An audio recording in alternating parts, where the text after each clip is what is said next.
টাঙোনমাৰীৰ পৰা 2 ধৰ্ষণকাৰীক আটক আৰক্ষী নাওৰে অভিযান চলাই আটক কৰিবলৈ সক্ষম হয় 2 ধৰ্ষণকাৰী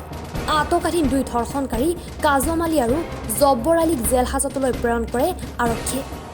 ঘটনা অনুসৰি 2023 চনৰ 1 এপ্ৰিল তাৰিখে গুৱাহাটীৰ জালুকবাৰীৰ পৰা এগৰাকী যুৱতীক প্ৰেমৰ চলনাৰে 9জনীয়া দুৰ্বৃত্তৰ এটি দলে হাজোৰ টাঙোনমাৰীলৈ লৈ আহে আৰু তেতিয়াই যুৱতীগৰাকীৰ লগত ঘটিল অঘটন 9জনীয়া দুৰ্বৃত্ত দলটোৱে যুৱতীগৰাকীৰ পৰা অলংকাৰ কাঢ়ি লৈ যায় লগতে যুৱতীগৰাকীৰ ওপৰত চলাই দলবদ্ধ ধৰ্ষণ কৰি মুমূৰ্ষ অৱস্থাত পেলাই থৈ পলায়ন কৰে দুৰ্বৃত্ত দলটোৱে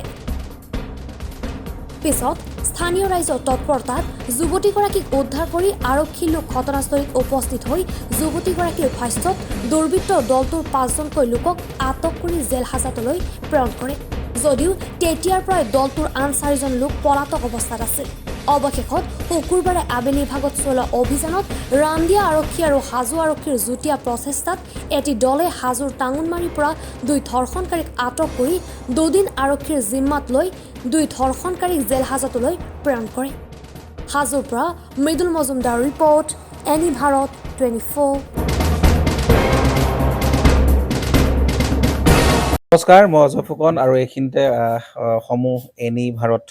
চেনেলটোৰ যিসকল কৰ্মকৰ্তা আছে সকলোৰে মোৰ ফালৰ পৰা শুভেচ্ছা জ্ঞাপন কৰিছোঁ অসমৰ আচলতে সংবাদ জগতত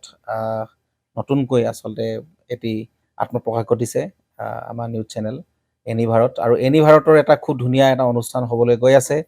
সকলোৱে জানে আমাৰ সকলোৰে মৰমৰ হাৰ্টথ্ৰব জুবিন গাৰ্গৰ গানে কি আনে আচলতে জুবিন দাৰ সেই গীতৰ আধাৰত আমাৰ হিৰুদাই লিখা সেই গীতটি গানে কি আনে এই গানে কি আনে নামৰ এটি তেওঁলোকে সাংগীতিক ৰিয়েলিটি শ্ব' কৰিবলৈ গৈ আছে আৰু 15 আগষ্টৰ পৰা গোটেই আৰম্ভ হ'ব